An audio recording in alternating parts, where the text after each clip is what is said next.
So today I'm with Frank, who is the best cinematographer amongst carpenters, the best carpenter amongst cinematographers, and above of that, he can choke you out. So, hi Frank. Hello, hi.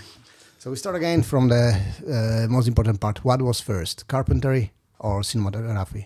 Well, I was saying, I think first was carpentry when I was really little, like 5 or 6 years old or something like that. I made a boat out of just a stake that you would put in the ground. My uncles were all bricklayers. And so you put these stakes in the ground to kind of tie out so you can measure everything. And I used one of those and a little piece of cloth and some nails and made a boat. And I think my uncle still has that boat to this day. Yeah. So piece of history there. Yeah, carpentry. I'd say I started out carpentry, but then very quickly in high school kind of moved on into wanted to understand about cameras and stuff. So you said previously, before I recorded, that you did black and white photography. Yeah. So I started with stills, 35 mil. 30, oh my. Yeah, and that's all we had. I did a photography class, and we were doing black and white, and then you develop your own stuff. And you develop on your own, or yeah, in a dark room. So you'd have to be fully pitch black, like trying to lace it into the spool and wind it on. And then you would take it into the baths and do that and develop it. And just a little bit. Oh, sorry. No worries. And I just remember doing it, doing this with this other girl, and we were like really good friends. And she was just a really good photographer. We hung out quite a bit and stuff in the dark room. And what is happening in dark room? Stay in dark. No, nothing crazy. No, she was just a friend. Yeah. But she kind of really sparked my interest. I think because she was doing stuff that wasn't like normal photography. She would use like crystals and stuff. And so she was experimental. She was really experimental, like super experimental. And because we were really good friends, I was like, oh man, like why is she doing this? Or how does she know to do this? And so I started taking my camera around with me because we'd skate. I skated a lot growing up. And I'd take it with and I'd photograph my friends skating, like rollerblading. So we did what was in the 90s called aggressive inline skating. It's where you'd like jump on handrails and skate half pipes and stuff like that. And I took one photo of my friend where he's doing this trick, but I photographed my friend through his legs, and my friend is watching him in the background, but my friend's in focus in the background, not the guy doing the trick, but the guy in the background. That was amazing portrait, probably. Yeah, and I won like an award for it. Oh. And I was it was a lot of it was because my friend Katie, this girl, was very experimental, and so she kind of introduced me to like think outside of the box almost. Like I love street photography. Taking my camera, going out around London, like every couple of weeks, and just a shot of people, situations, homeless people. Sometimes I want to say any homeless person I shot have a £5 from me, so I spend sometimes a lot of money on that. Yeah, but I think at least that's what I can do for them. Yeah. But what I found with photography is that it's like frozen moment in time, and sometimes the picture I don't expect be good. They are the best. Yeah. Like some situations just happened, and it's happened somehow that I had a camera in my hand. I've clicked it, and it's amazing situations. Like I had one homeless person smoking cigarette, and all this smoke and everything going all around. It looks unreal, like taken from the movies, Yeah. And lights and everything just works perfect in this moment. It's not experimental photography; it's a little bit different, but that's what I love in it. So I started from photography and went to the filming. Mm-hmm. Yeah, same. So how was your transition from photography to film? How did it look? Then it kind of went over to everyone wanted to get sponsored skating and stuff, and all, my friends were really good, and I was pretty good too, but not as good as some of my friends. And so we all just started filming each other to make these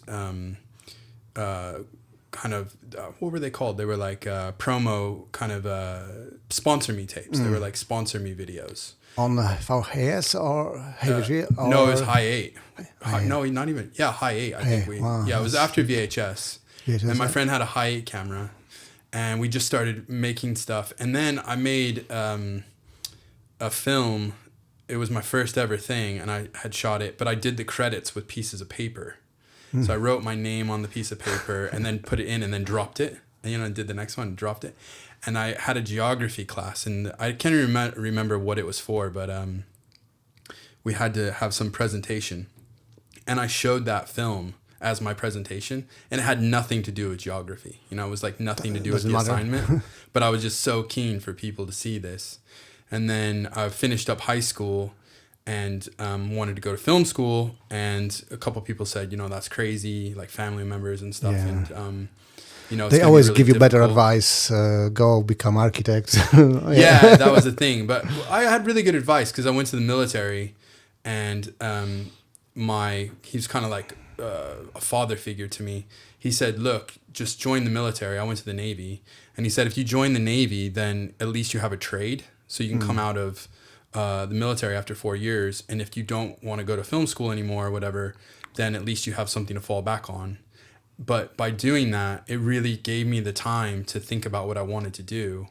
And I thought I wanted to kind of be an editor, and then I thought I wanted to be a director, and I thought directing was what a cinematographer did. I didn't really understand it because I didn't have anybody in my family that did film or anything like that, so I didn't really understand the roles. On my first short, I've been director / cinematographer / editor / sound engineer. I think everyone kind of, when you first start out, especially I think maybe more so for directors and cinematographers, I think you kind of want to...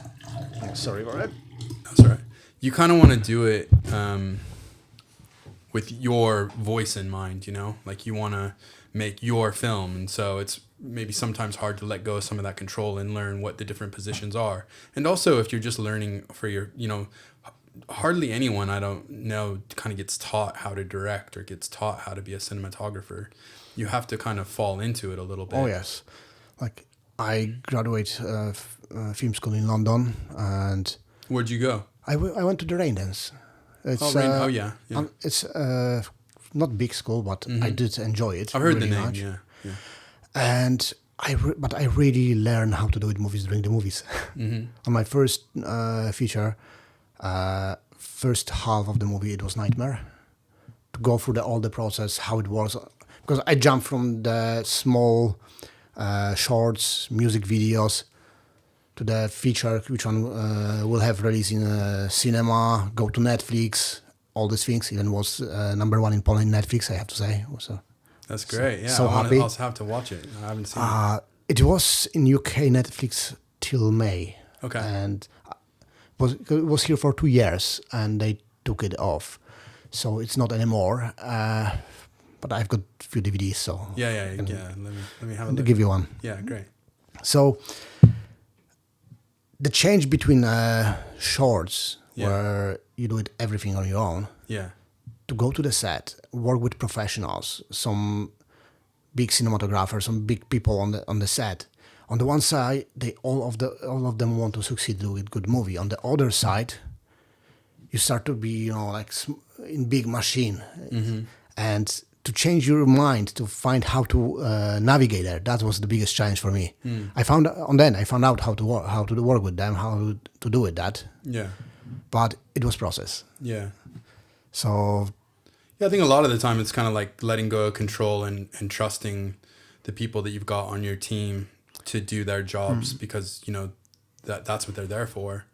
And early on, you think like you have to do it all, but it's tricky. And how it works for you as a cinematographer when you have something in your head and you have to comfort somehow and confrontate director, depending on what you want to do it. How it works with that? Well, I think I work really closely with the director, and as a cinematographer, my role is, they have a vision. Obviously, a director's always got a vision, and they're always, in my opinion, they're most of the time hired for their vision. for the way they see things. And so my job as the cinematographer is to make that vision become a reality. And, whatever they see in their head, I understand that I need to make that come to life. But not only just that, but I need to make it like better than they see in their head. And so, exceed the expectation. Definitely. The times that I realized that I really did it right was, I shot this short with a friend, and he came on set, and he was very busy. It's because he was funding it. Him and his wife were funding it. He's a really big editor. He's done some massive features like Grand Budapest Hotel, and that's amazing one. and Thor, and this guy's edited big stuff. So he works with Simon Hayes. yeah. Well, I think that they would probably be in different departments, but same set. Down the hall from each other, somewhere there.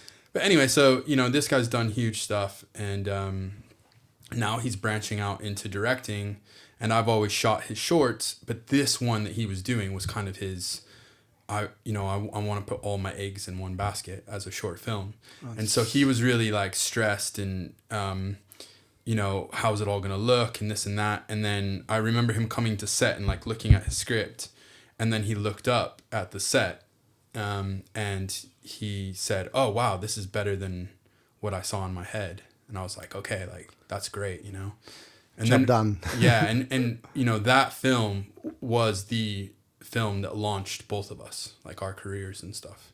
That's amazing. Just before COVID as well, we did this short, and then I didn't think anything was going to come of it. It was privately funded by him. He had a good name for himself, but in the editing world. And then we got nominated for a BAFTA and all that kind of stuff, and didn't win, but it really being nominated is already something. Yeah, for sure. No, I'm not downplaying it at all. And then a producer saw that and then asked him and myself if we wanted to do a pilot for a TV show, if we wanted to shoot this pilot. So we did the pilot, then we got the TV show, and then it, it's snowballed a bit. So that's the one you're shooting now? It's shot, yeah, it's done, yeah. It's done already? Yeah. It comes out in September, yeah. I read a little bit about that. It's comedy, isn't it? Yeah, comedy, Apple TV. It's kind of like British flagship comedy, I think. They're pushing, not Netflix, Apple are pushing comedy quite heavily at the moment. And buddy comedy, two-handed comedy. They just got Big Door Prize that they released, which was, a two-hander. And now they've got the Seth Rogen one. I can't remember the name of it. It's really good. And now they're doing us. So, I think we're the next kind of in line. Oh, I definitely will watch it. Yeah. I'm afraid comedies, to be honest. I would struggle to shoot comedy. Yeah. I think that write or shoot comedy, it needs a little bit different skills than I have. Mm-hmm. Because the Polish sense of humor and Western sense of humor is not going exactly the same way. Yeah.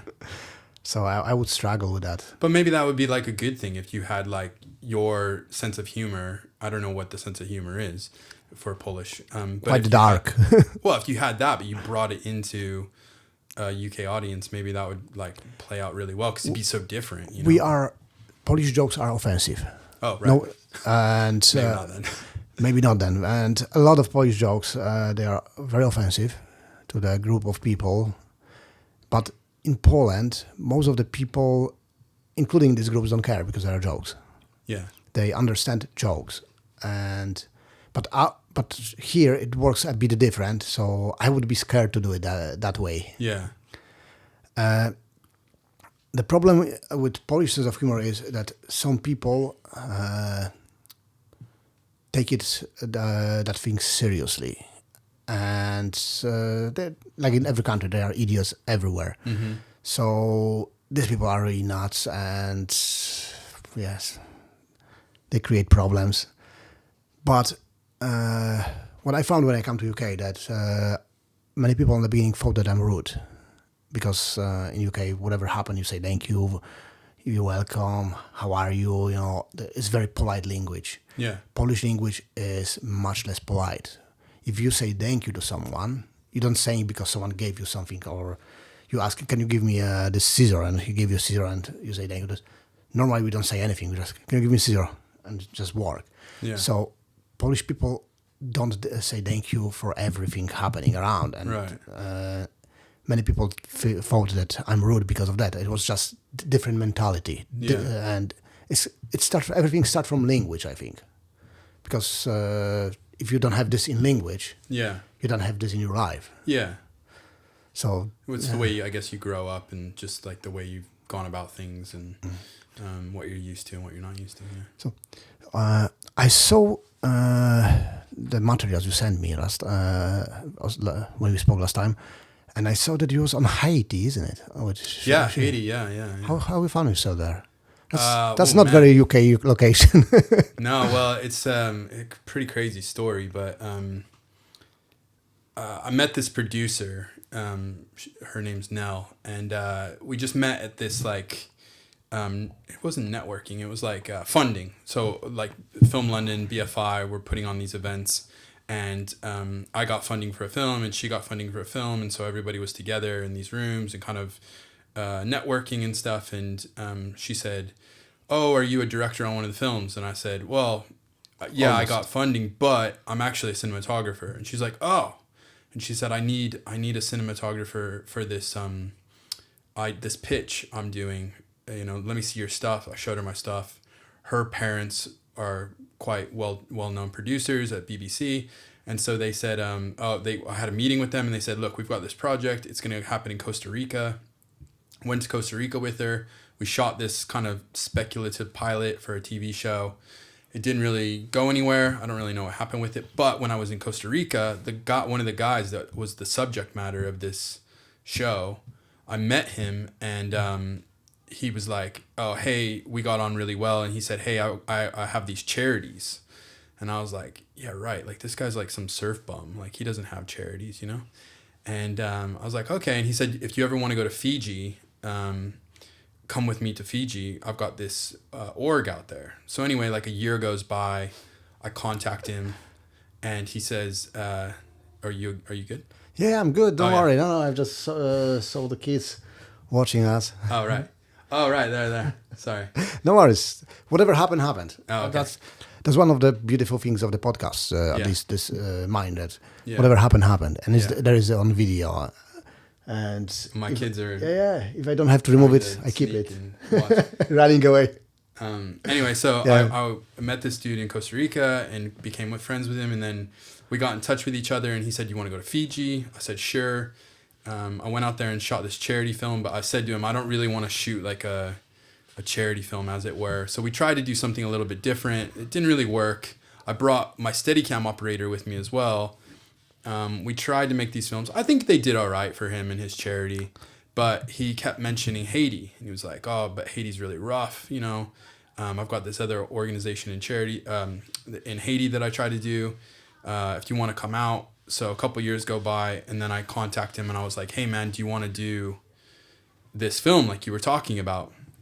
And he said, "Yeah, sure." And so we went out, and I thought it was one of the most amazing places I've ever been. I mean, it's super hardcore. It's rough, and it's third world. And Yeah, I saw the pictures from it. Yeah. And some of them was like, it was amazing cinematography, by the way, but it was rough. to watch. I mean, the images that I got, number one, you're not allowed to film in Haiti. They don't allow you Oh, to. so how did you do it? We had to be very, very quiet and secretive about it. Yeah. And the days when everyone have iPhone is very easy to do it. Yeah, but not even that. I mean, if you're pointing a camera at someone in Haiti and you're white, right? Like, they will beat you up. Oh my. Yeah, and I've got a massive, Yeah, airy, a mirror. Like, I've got a mirror on my shoulder. So we had to gain the trust of the people, the area that we were staying in. And because everyone knows my friend and knows that he's got this orphanage there that kind of takes in children and stuff, then they were like, "Yeah, okay, you can come film." And I just started... that helps. Yeah, I just started doing it as like a day in the life of a Haitian. I mean, man, I got so many stories about that place. I could tell you some crazy stuff, but... Fire on. Well, I'm there kind of day one, and we're going from the airport to to the place where we're staying. It's called Carrefour. And to get to Carrefour, you have to go through Cirque du Soleil, I can't remember it, Cirque something. And it's one of the most dangerous places in Haiti. And when I got insurance to go there, they said, listen, you can go to the place you're saying, but you can't go to these villages. And I was like, every single village you listed that you said I can't go, I have to drive through from the airport. There's no other way to get. There's one road. So you cannot fly there. You can't fly there. No, it's in Port-au-Prince. So they were like, okay, well, do what you got to do. But, if you get your camera stolen or whatever, you're hijacked or you're kidnapped, then that's on you. That's on you, right? Anyway, we're fine. We get there. But I see on the road, there's this naked guy. And he's got, I'm not kidding, like 30 T-shirts on his body. Like he's naked from the waist down, but he has 30 T-shirts on. And I see this guy and he's holding himself, his genitals. And I was like, what is going on with this guy? And I said to Jimmy, the guy that we were out there to see, he's like the Haitian fixer that we were with. I was like, hey, what's up with that guy? And he's like, oh, nothing, right? A couple days later, we drive like 4 hours out to this little village in Okai. And I mean, the mountain passes you're going over, and I mean, it's crazy and it's really dangerous. Again, I see a different guy, but he's got 30 shirts on or whatever, and he's naked and he's holding himself. And I was like, Jimmy, like that's the second guy I've seen, and he's like, oh, it's just crazy guys. I was like, probably a lot of them there. I was like, well, why are they all got all these shirts on? Again, a week later, I see the third guy, same thing. We're in a totally different part of the country. And Jimmy's like, well, it's a guy that's been like cursed, whatever. They're like, he's got a curse put on him. And what they do is like, if you've done something bad in Haiti, then they'll poison you, or they'll, like they've got, because voodoo is really big in Haiti. And they do, I mean, like really rough stuff, like human sacrifice and child sacrifice. And it's like gnarly. Like serious. Yeah. Like I'm not even joking around. Like I didn't see that, but I saw these guys that were off their heads. And the reason why is because they get poisoned by these voodoo doctors. And then if you want the antidote, you've got to go and pay the voodoo doctor to give you the medicine to get out of these. That sounds more like scam than magic. I mean, it's nuts. And we went to a voodoo village and they were like, oh, do you want to film? And I was like, I don't even want to film here. It's so creepy. I mean, it's like, all the guys there look like they have cataracts. The children look like they've got, it looks like they're like soulless almost, it's pretty nuts. It's one of the craziest places I've ever been in my life. But, it was great to go out there and really try to, different world. Yeah. And we spent time with the kids, and my friend, he's helping these kids out and stuff. And now none of them are in Haiti anymore. They're all in the Dominican Republic because there's a coup basically going on right now in Haiti. And, they've killed the president and stuff. So, a bunch of people had to flee to the Dominican Republic. So when this gentleman who was cars, why they didn't have trousers, just a lot of T-shirts? I don't know. Well, they said that it was everyone tries to give them something. Well, one of the things was one guy's like naked, fully naked, and they tried to give him something. The other thing is like he feels like he's cold, so he has to keep putting shirts on. But he's done something to maybe a woman or a little girl sometimes, right? And so they do this curse, whatever it is, so that they're naked from the waist down, like as a humiliation to this guy. Wow. I don't fully understand it or like the implications of it, but I know I saw it. So I believe you. 100%. And they're sweating profusely. These guys are sweating profusely, and every time they go past a shop or whatever, they'll ask a guy for another shirt. And you see these guys, sweating, you see these guys wearing like genuinely like, and I mean, Haiti's hot. It's right on the equator, it's like a really, really hot place or near the equator. That's hot for me. That is now. In Poland, during the winter, we are like -10, -15 degrees sometimes. Mm-hmm. So whenever it's hot in UK, even in UK, I'm sweat like the dog. Yeah. Colorado, where I'm from, is like very seasonal. So every 3 months you get a different season. But it's super cold in the winter. We have last 20, 30 years it changed in Poland. So we have very cold winters and very hot summers at the same time. Yeah. So winter -10, -15 sometimes. but summer we can have plus 35, plus 40. So it's a huge change of the temperatures. I've got friends from Spain. They went to Poland because in Spain it was hot for them. It was 30 something. Say, oh, it's hot. We want to have a cold summer. We're going to Poland. They went to Poland during the summer. They had 40 degrees. They said never again. Yeah. Yeah, when I would shower in Haiti, you would just have a hose that would be sticking out of the wall in the shower room, and it was just like a bucket of water on you. But it was hot. It felt hot because the pipes are so hot, but it still felt cold compared to everything else. Because it's crazy there. Did cameras overheat there? No, because I had the Amira with me, and that thing's a workhorse. And it's such a good documentary camera. I took that and I shot the whole thing on a 40mm lens. 140mm. That's all I could kind of smuggle into the country. You get to border control, and they lift your bag up, and they're like, "Ooh, your bag is a bit heavy." They're like, "That's $15 for extra weight." So you give them the $15 straight away. Yeah, and 5 extra. yeah. And then they're just like, "Yeah, fine." And you go through and you get your stamp. But yeah, it's a crazy place. I think a lot of the footage that people have seen that I said, I would have gotten beaten up for sure. I mean, people did notice me filming them. Sometimes you'd film from the car and we'd shoot in slow motion. But if they saw you filming, they'd flip you off and come running after the car that I was in. We took the window down in the back, and then we put cardboard up like it was a broken window. And just with hole? And then we put a hole in it, and then we put the camera in there. But I made it look like it was like cracks in the glass around, as though it was a broken out window. And it fooled a lot of people, but some people still clocked on that you were filming them. So I had I think in one of the images you see the guy look at me and just start screaming in slow motion. Yeah, it's dangerous. And then Marché, where you go, that's one of the oldest slavery markets in the world. That they used to have slavery markets, and it's crazy there. It's absolutely like trash everywhere. You see these rivers full of bottles, like bottles of water, and the rivers get so high with plastic that after a while somebody will buy a bunch of diesel and chuck it on that river of plastic and burn it. And so you'll see 3 days later, the river's burnt halfway down, but it's still got 100 foot or 200 foot to go of plastic. Come back a week later, and it's another 100 feet down, burning of plastic, and it's just going straight up.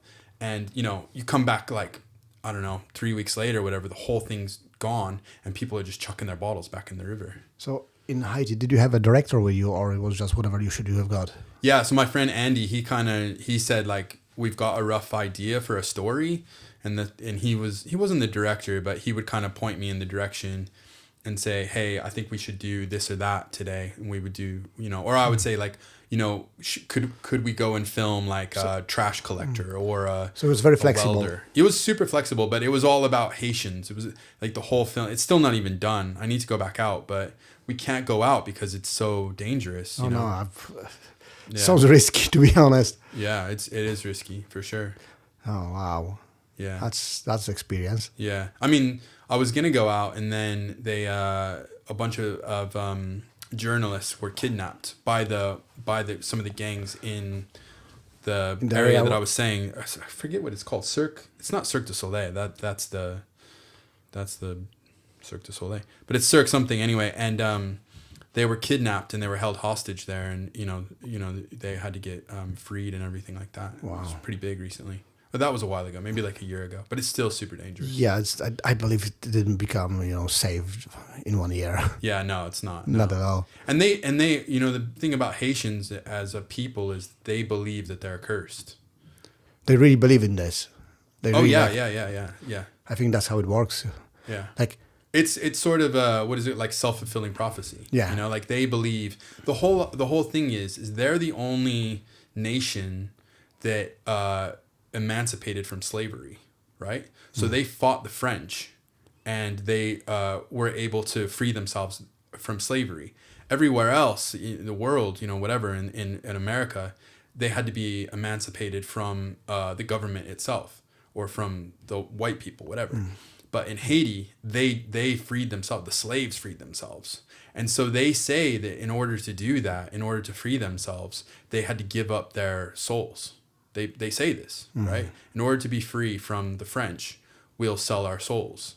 To the devil. Yeah, or whatever. And so they did that, right? And then they fought the French and they won. And so now they believe that they're a cursed nation. They really believe that. And if you look at the island, you know, half of it is the Dominican Republic and half of it is Haiti. And I mean, you can look at the dividing line and it is completely deforested up until the border. Wow. So it's complete. There is no forest in Haiti. They've destroyed the entire thing. They've taken down all their wood. They use it all for charcoal, you know. But they're amazing people. Yeah, lovely people. I'm not saying not. I'm just... Yeah.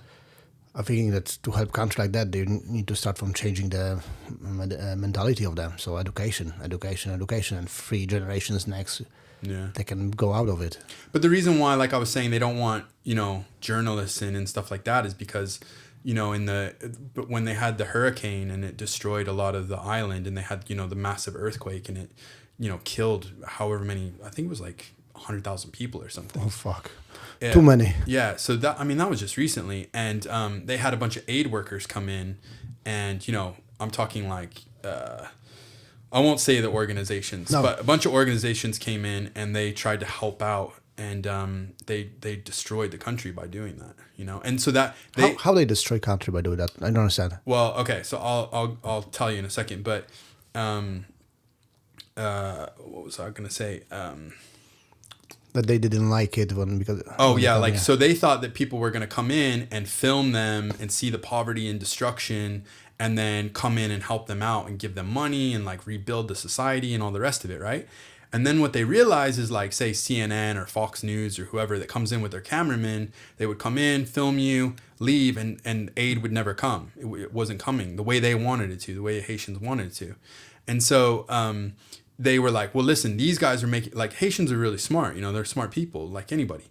And they were like, look, they're coming in and they're making money off of our misery, right? Like, I've had Haitians tell me that their biggest export is poverty. Like, think about that. As a nation, your biggest export is poverty. Sounds sad. That's sad. That's super sad. And they think this because they're saying, look, after the earthquake and everything that happened, all these people came in and made money off of us, and we thought we were going to be saved. I'll give you an example. Like, you were asking how, like, I don't believe in charity anymore after going to Haiti, right? Because what I've seen is, like, say there's like some village that's out in the middle of nowhere. This is a true story. This is real. So you got this story, you know, you got this village that's out in the middle of nowhere, and you've got the blanket charity. Let's call them the blanket charity. The blanket charity goes out to this village, and they're like, hey, there's been a massive hurricane, massive earthquake. We've brought you blankets. And the village is like, we don't need blankets. Like, we don't have roofs on our house. Like, if it rains, the blankets are gonna get wet, right? And they're like, can you just get us, we need some roofs, you know? And the blanket charity says, sorry, we're not the roof charity, we're the blanket charity. So we can give you these blankets or nothing. And the people there are like, okay, give us the blankets.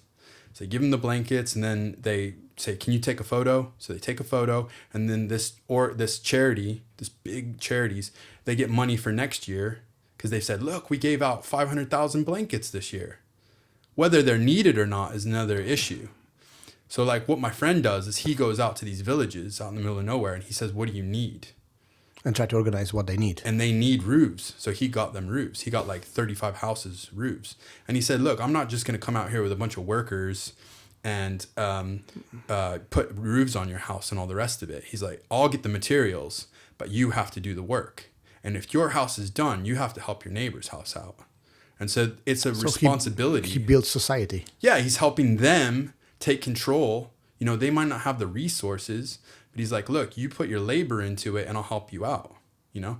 And then he goes there a few years later. This is this little village called Matthew in Haiti. He goes a few years later and he says, all right, are all the roofs done? And they go, yeah, thank you so much. This is great, you know? I was there when this happened. And then he says, what do you need now? And they go, we need a well. He's like, the water's too dirty in the river. You know, we need a well. He's like, all right, let's sort out a well. Where would you want to dig it? And they're like, over there. And he's like, do you have a guy that can dig wells? And they said, yeah, we've got this guy. And they said, okay, we'll get him and we'll pay him a wage and all the rest of it. So it's them taking responsibility, you know? Like, that's the right way to do it. Yeah, but like these charities that come in just straight away, they destroy the economy in Haiti, you know? The Clinton Foundation absolutely destroyed the rice economy. You know how I said that Haitians now say that their biggest export is poverty. Yeah. Before poverty, it was rice. Haiti's biggest export was rice to America, right? The Clinton Foundation, as soon as the earthquake happened, what did they import to Haiti? Rice. Tons and tons and tons of rice to give relief, food relief to the Haitians. It destroyed the rice economy. To this day, the rice economy is still gone. Yeah, because nobody will produce rice when they have rice from America. Yeah. And they've got, I mean, I was out there and they got these giant bags still from years ago. I mean, maybe not anymore. It was a few years ago that I went. They've got these giant bags of rice and it's all American stamps, American flags on it, you know, and it's from the Clinton Foundation. Wow. And other charities as well, not just Clinton. Yeah. Anyway, I could keep going. So I don't really believe in charity. After seeing the way things are done with charity, I don't think that charity can be like big bubble. Because if that big bubble pops, you know, that big corporation is gone, then you've destroyed an entire economy. And that's what I've seen in Haiti. You know, Red Cross, same thing. They went in, they gave porta potties, they gave loads of blankets, they gave all these things, right? But then they leave. They leave all the blankets that no one needs. They leave all these porta potties that get full, right? What do you do with a full porta potty? No clue. No clue. And the Haitians don't know what to do either. So they're like, just dump it all in the river. So they just dumped all the waste and sanitation into the river. Wow. Because the Red Cross, I mean, you know, this is true. Like they didn't take those porta potties. Or maybe out of the 500 that they donated, they took 3 back home with them. Well, I see you're very attached to this place now. I am super attached. I'm going to go back for the rest of my life if I can, you know. I want to take my kids there and, you know, for them to see it and, yeah. Yeah, wow. it's to appreciate the place they are now. Yeah, exactly. And especially like, because they're getting a bit older, you think, they might whine or complain about something. I'm like, you got nothing to complain about. Oh my, definitely not. Like these kids are sleeping on dirt floors and... I saw a few rough places in the north, nothing like Haiti, to be honest. Yeah. But I was travel all around Asia, so I saw a few rough places. But from what you're saying, wow. Yeah, it's nuts. It's nuts. Exactly. Yeah, you see pigs just eating like plastic. I saw pigs just eating plastic. You think like then somebody's gonna kill that pig and eat it. And, with all this plastic. Yeah, it's no good, man. It's no good. Wow. Yeah. Anyway. What was the title of the Mad Max? Oh, Mad Max, yeah. Yeah. Yeah. So someone is saying that we are not living in the time of Mad Max. I said, yeah, not in England. Yeah. There are places in the world, all around the world, which they have their Mad Max at the moment. Yeah. You can see Congo, you can see Haiti, or what you're saying. Yeah. They're living in this kind of world. Yeah. I would even say, like, looking visually at Mad Max, Haiti's worse. Like, Haiti's not, like, something that you could... I mean, if I took anyone there... And I think that's why my friend was so reluctant to take me. You know, he was like, oh, no, we'll go to Fiji first, and we'll go to these other places. But, you know, you might not be able to handle Haiti. And, yeah, it's rough, man. You go there, and you just, like, get in your bed at night, and you cry. Because you're like, these kids are just... And they're happy and whatever, but man, they're going through rough stuff, you know, really rough stuff. And they even don't know it. Evil stuff too, bro, like super evil stuff, like, you know, sex trafficking at 4 years old and like... Oh, fuck. Yeah, it's not nice. Yeah, 2 of the kids that were in my friend's orphanage, they were taken away from that. Yeah, at 4 and 5 years old. You know, from some old man. Like, it's not nice. It's evil stuff. It's very evil. Yeah. Anyway. I can only say wow. We gotta go on a lighter topic now. No, Haiti's rough, bro. It's hard to back to anything after something like that. Yeah. But there's good places in the world, too. Of course. And I think that's why maybe, like, you know, you get called to go to these places and help out or be a shining light or something. How it is after, you know... the pictures from Haiti, I believe, that stay with you, and you've got it in your head, because I know how I work, how my mind work. I register the moments, the pictures, the light, and that I want to put it up to the movie.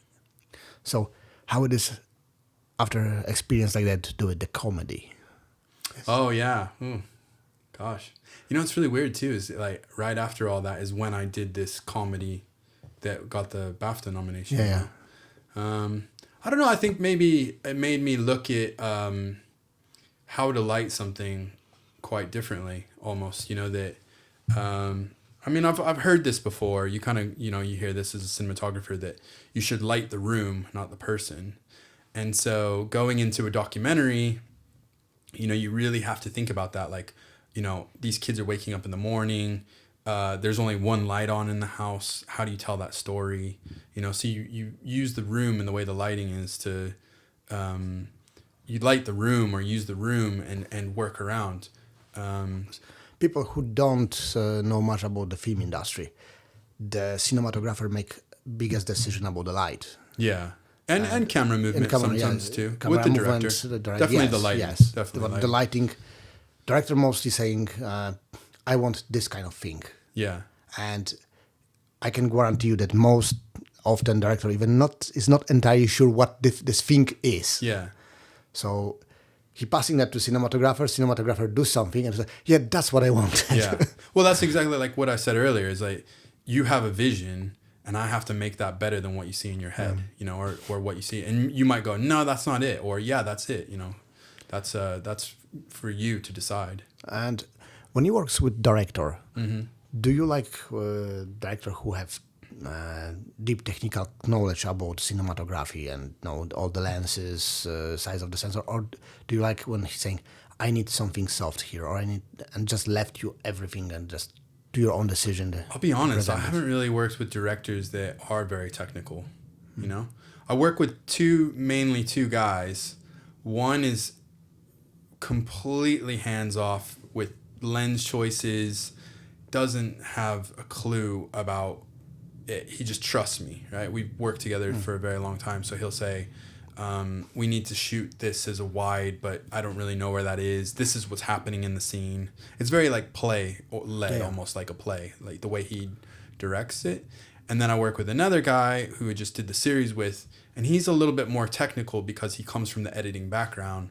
But again, he trusts me. He's like, okay, you said a 58mm lens, fine, like whatever. Yeah, I don't know. As long as I see that. He's like, I just want the 2-shot. And I'm like, okay, well, I think we need a 58 on that at 7 foot away from the subject. And he'll just go, yeah, whatever. You know, and then he sees the shot and he'll go, oh, that's it. Yeah. Or can we change the angle a little bit? He's very angle orientated.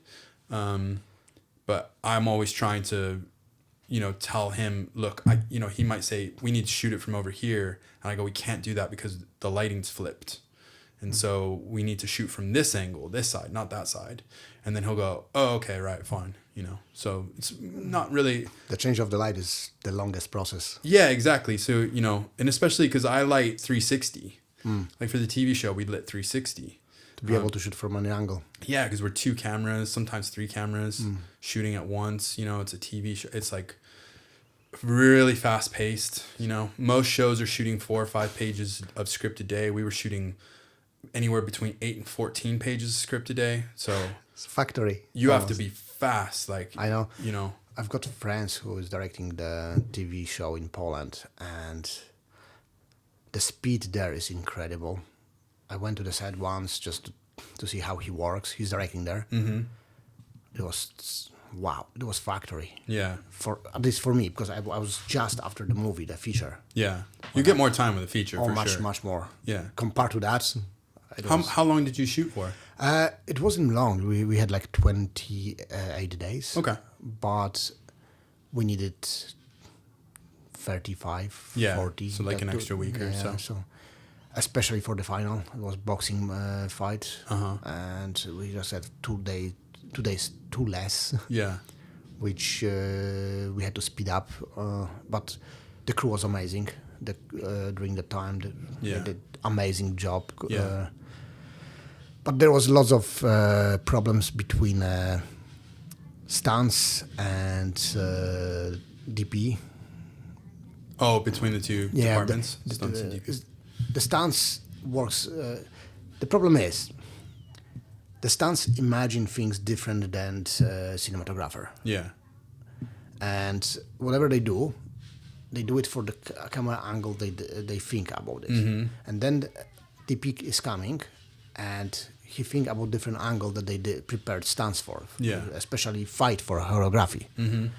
And when you change the angle of the camera to the fight choreography, it starts to look bad. Yeah, of course. Because it's prepared for this. And then it makes them look bad, and they get up about and they it. Upset. Funny, they say we did. Someone telling them that they didn't do the best job, and said, "Yeah, we did." From this angle. Yeah.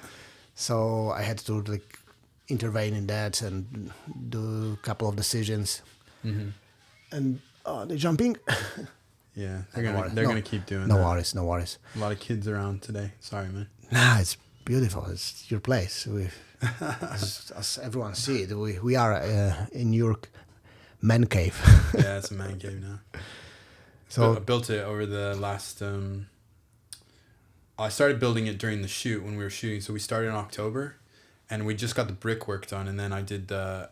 I was doing the roof. I was shooting Monday to Friday, and then coming back on Saturday and Sunday and doing the roof, and it was a lot of work. But I just finished it 3 weeks ago. So whenever you finish shooting on set, you come in here and you just clean your mind. Yeah, that's good. That's what jiu-jitsu do for me. Yeah, jiu-jitsu as well, but I'm definitely not training as much as I was and used to, just because I. How often you training at the moment? Well, man, not very often, like once a month or once every few weeks, but I just keep getting injured. You know, It's like I hurt my knee really bad before the film, for the TV show, and I've got to get surgery on my meniscus in September. And then my knees are feeling better, so now I've gone back, and now I've hurt my back because you don't after you don't train. You have to take slow. You have to go slow, but then everyone else wants to go crazy with you. Especially you, black belts. Yeah, if they see your belt, they're like, okay, I'm gonna, I want your scalp kind of thing. Yeah, that's the problem. The scalp. But my club's good. My club's good about it. So I'm gonna go back in like next week, I think, and start training again. Just do it slowly. Yeah. I'm at the moment 4 times a week. Oh, amazing. I'm lucky because we have good morning crew. Yeah. So before I do anything, I'm just going there in the morning. Yeah. It's mostly Wilson Junior class. Do it my time.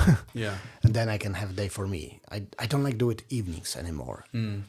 I only do it in the mornings or afternoons is when I train. Yeah. I found out that when I'm training in the morning, I have a time to do it things. Yeah. If I plan to do it evening, whole day is gone. Especially when you have family, kids, you want to spend time with them. Yeah. You are not able to do it if you want to do a jiu-jitsu. Because if you go in jiu-jitsu, you just spend the whole evening there. The only time I can kind of get away with doing an evening is if I say to my wife I'm teaching or something, because I teach sometimes. Yeah. So she's like, okay, well, that's all right. You have to. But if I just said like, hey, I'm going to go train, she'd be like, no chance. You know, It's like this weird mentality. I'm only purple belt, so I don't have these problems. I'm not teaching. Yeah. Whenever I'm going there, I'm just train. Yeah. So, how it is doing jiu-jitsu and film and everything all together? It's just time taking, isn't it? Yeah, I mean, I started in film school in like 2005. I started jiu-jitsu in 2005. And just started training at RGA. And I was going a lot because my film school wasn't like, every single day. RGA, Roger Gracie Academy. Roger Gracie Academy, yeah. Or Roger Gracie. Yeah. Well, it's weird. Why are they saying H for R? I never understand that. I don't know, but it's really weird because I'm American, but I went back home and I was a white belt, right? And I've been training for like 6 months or something. And I was like, okay, I'm going to go back. And I never trained in America. Everyone thinks like, oh, you must have wrestled or this or that. And I did a tiny bit in high school, but nothing crazy. And anyway, I go back home and they said, oh, what club are you from? And I said, oh, I train out in London. I train at Roger Gracie Academy. And this brown belt, he was like, what? And I was like, Roger Gracie Academy. And he's like, oh, no, you mean Hodger Gracie.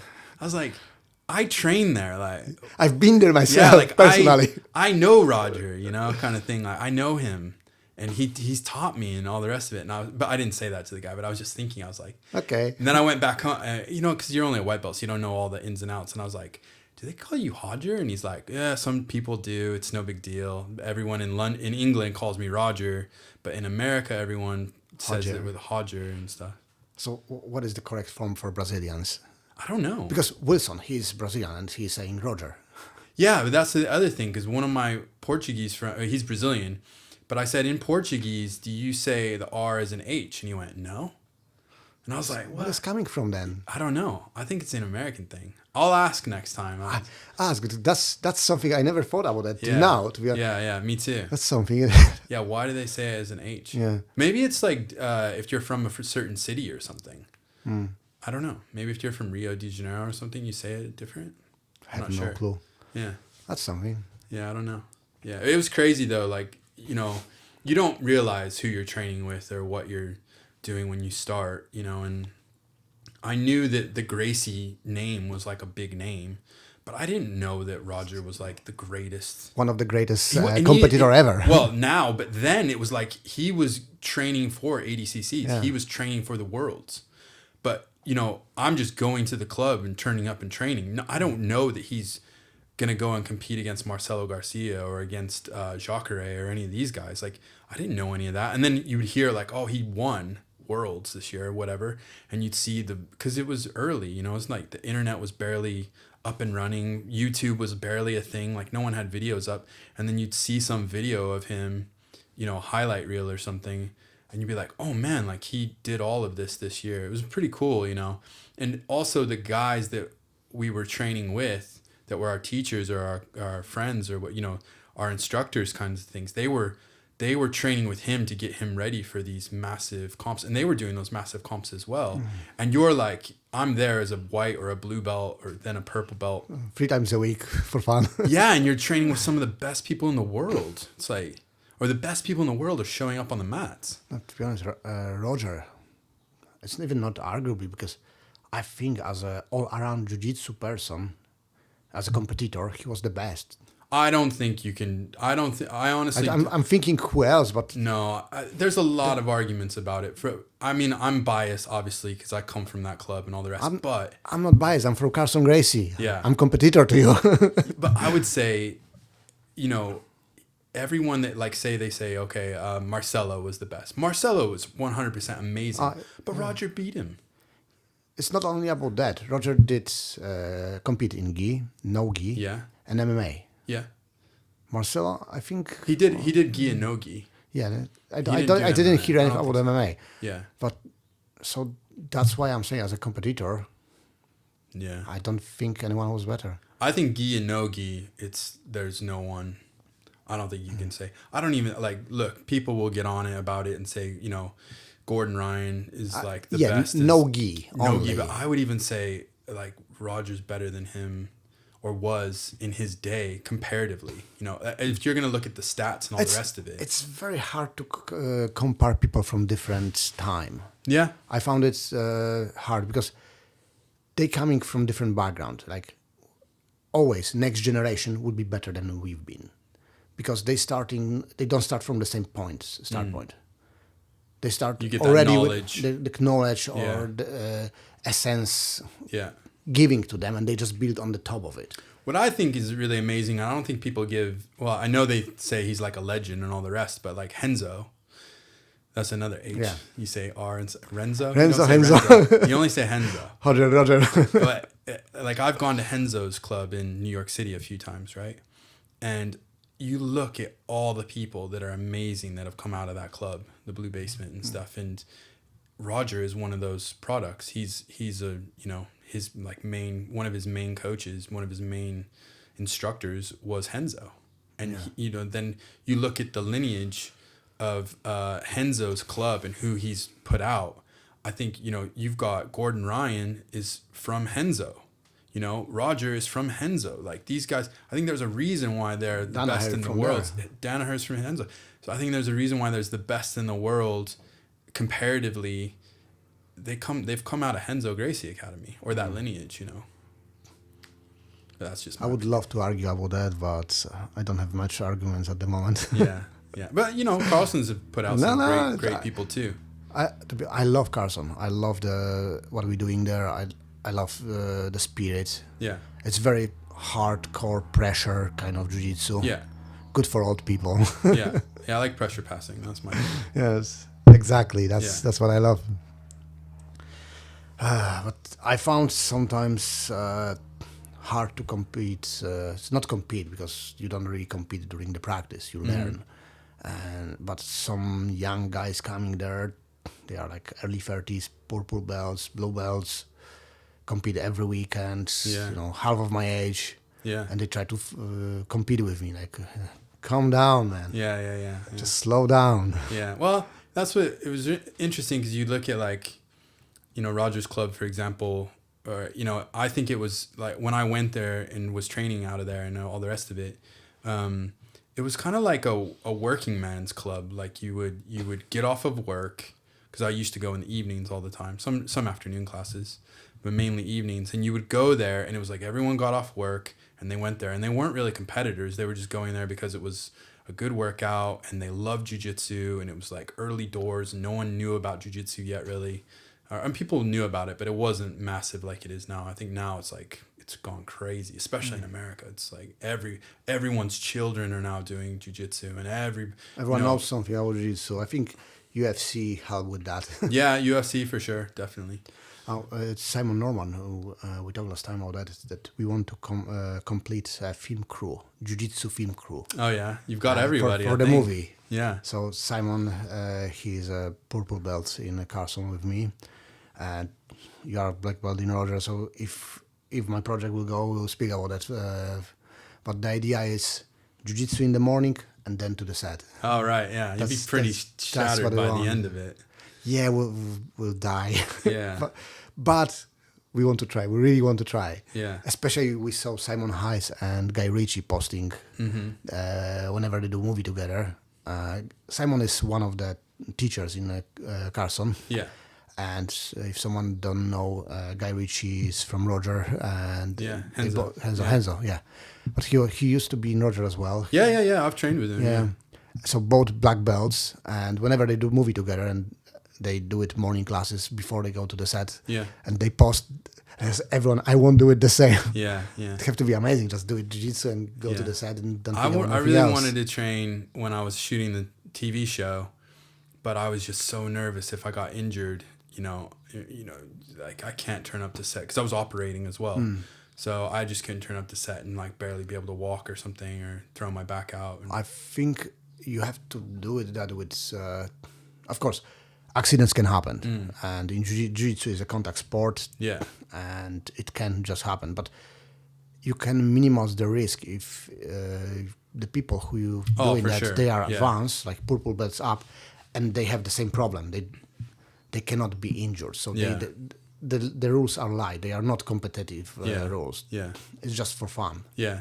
I think as well, because I was getting off my knee injury and stuff, and there was a lot of pressure on the director and I to really do the best job we possibly could. When you were shooting, you shooting from the arm or with the... Yeah, I was everything. We were on sliders, dolly a few days, handheld a lot. If you handheld, how much weight the rig? Altogether? 25 plus kilo, something like that. Yeah. So 50 pounds. 50 pounds for, 8 to 10 hours. But the great thing is that I have my grip. And so I would just, I'd be on the thing and they'd say cut. And as I'm like I'm about to talk to the director about what we did or should we move on or whatever, the grip would just yank it off my shoulder. So it's just gone. It was like, sometimes I would just, because so someone is coming and taking you away straight. Yeah, the grip just grabs it nice guys. Straight off of you, They know what they're doing. Yeah, and after day, because we were a 55-day shoot, after day 30 or something, I would almost let go of it, because he was always there, Just expect to go. Yeah. We had really good grip. That's we had really good professionals. Crew. Yeah, professionals. Yeah, we had a really amazing crew. We couldn't have done, like I said, how many pages we shot a day if it wasn't for the crew and everybody. And that's how we recognize good crew, to be honest. They think about what's happening. Yeah. Because for someone, yeah, you have a good camera, you can put it back. Yeah. But if you do it, do your arm back, take it back for the whole Yeah. day, 25 even kg. trying to just even put it Yeah. down, you know. It's weight. Yeah. So yeah, That's professional. That's why I like it. Yeah. Yeah, we were sliders a lot. I operated off my knee a lot. Because the whole show is set at night and we're in a lot of houses and stuff. So if their guys were sat down on the couch, I would kind of want to be at their level. But being handheld on the shoulder was quite weird in that scenario. So I would operate off my knee a lot with the cine saddle.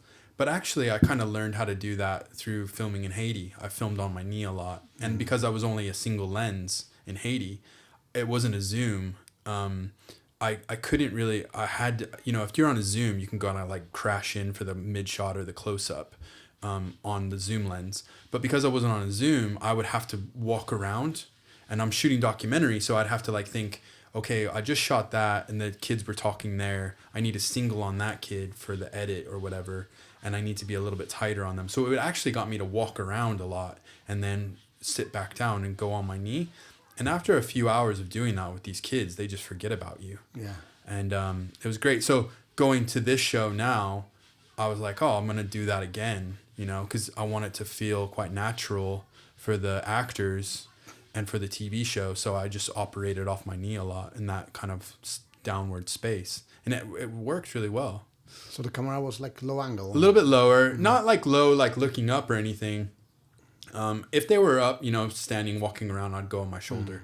But yeah, just kind of on a lower area if they were sat down or whatever. What was the most challenge shot in your career? In my career? Yeah, the most challenge for you to set up doing, and it was the most proud after, or disappoint. Well, I know one. We were shooting. I wasn't even the DP. I was directing it. I wrote this script, and we were shooting on 16 mil, Super 16, and this was like the first short I had ever made. Like story, kind of big budget, not big budget, but budget for sure. For me, and like what I was doing, and we were shooting on 16 mil, and big set, and all the rest of it. And I was in film school here in England, but I got a really good friend of mine to be the DP, and he would already like established himself, and I met him at a production company, and he said, "Do you want to do the first shot?" And we were out in this field, and on 16 mil you have to keep your eye on the eyepiece. Yeah. Otherwise, if you do, it can let light in, and then you see the reflection on your eye. And so I didn't know that. And I had my eye on, but I'd never really put my eye on like a proper eyepiece before. It was on an SR2, Arri SR2 16 mil. And I kind of was like there, and I took my eye off a little bit. And the light go in. And the light went in and reflected my eyeball. And then in the edit, you can see that. But I remember like halfway through the take, I was so nervous. I was like, I don't even want to do this. Like, just Jamie, just you operate, kind of thing. Because I was so, it was my first thing, and there was a lot of pressure, and so that was like probably one of the hardest shoots / shots I've ever done, but I remember it so clearly. Just in terms of, and I think even they said like, hey, you got to keep your eye on the eyepiece. And shooting film is hard, even today, like if I shoot film, 35 mil or whatever, 16 mil. Tarantino last time. It's scary. Yeah, with him, I believe it is. Last time he shoot on like 100 mil tape or something like that. So yeah, 65 mil, I think they shot. Picture is amazing. Yeah. But process that is expensive. Like. Oh yeah, well he's got the budget. I mean, that guy can dictate whatever. There's one of these people who can shoot whatever they want, how they want. Yeah, well, I was in Panalux, or not Panavision, when the cameras came back off of Hateful Eight. Oh. So they arrived, and we were doing a loading thing there, and we saw the magazines because they had to have special magazines made.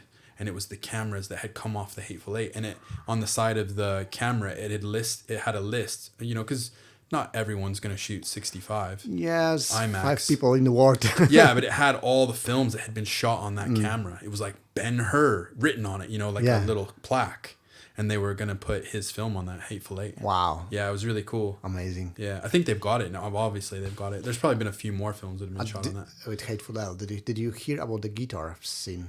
No. You didn't hear? No. There's a scene when I know it. I've they seen play it. on the guitar, and they destroy the guitar. Yes. Yeah. Do you know it was original guitar from museum? Yes. They just forgot to tell to the actor that Yeah. he cannot destroy it. Yeah. They had a prop guitar Yeah, prepared that's for right. that. I have heard this. Yeah.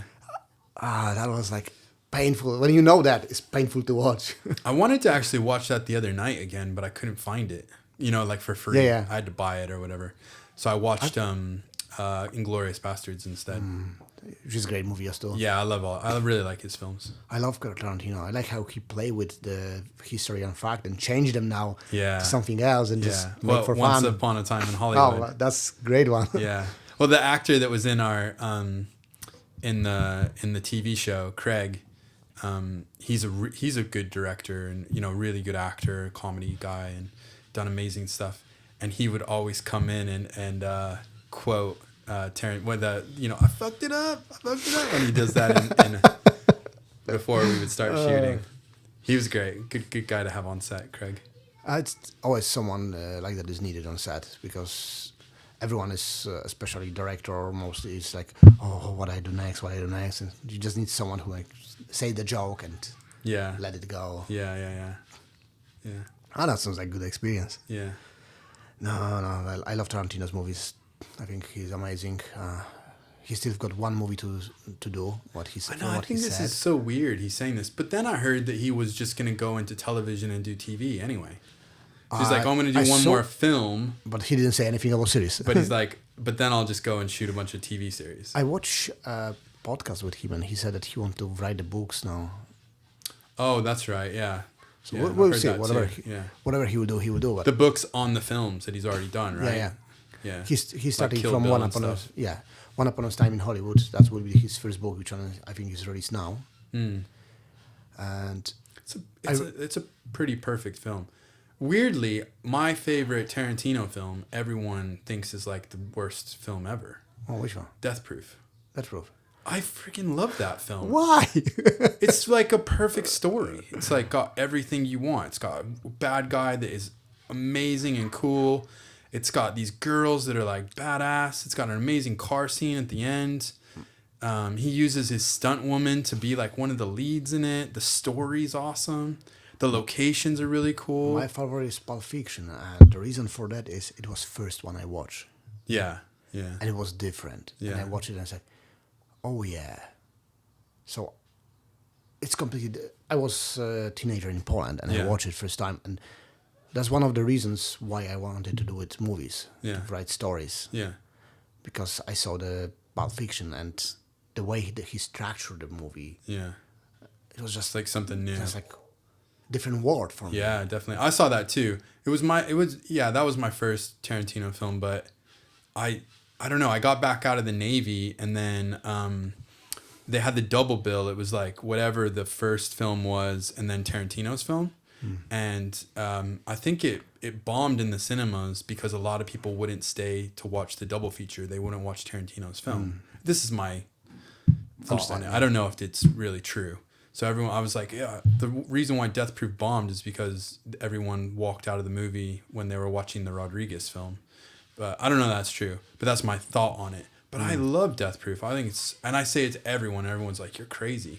I'm not saying you're crazy. No, everyone. You just says had a weird test. No, I just think it's so cool. I just love it. I love that it's not like the biggest one of his films or the kind of biggest world or anything like that. But I just love all the characters in it. For me, first was Pulp Fiction, and after that, I watched Reservoir Dogs. Yeah, same. Yeah. So, and in Poland, if you see Polish movie from that time, all of them was like dark kind of, I don't even know how to call it, because in Poland it was everything was very political, especially during the communistic. And once we went out of the communistic time, the filmmakers was already from the previous era, so everyone want to like talk about the dark times and how we go out of the dark times, and the main character always have to have some dark secrets in him and bring that to the world and be punished or not. Just it's just too dark for me. And then you watch Tarantino when everything is like from comics books. Yeah, and but also he's really good about adding in like the comedy. Comedy elements as well. The dialogues there. Yeah, the dialogues it's quite amazing. Funny and real, and even if it's not real, it's sort of hyper real or whatever. You feel like it's friends talking. Yeah, it's not like stage dialogue. It's friends talking during doing something. Yeah, and when you work with friends, you sometimes talk short conversation about some completely different subjects. Yeah, like I saw this show in TV, and you talk for a second, and you're just killing person at the same time. Yeah, and talking about the show. It's amazing things. Yeah. That's what I like.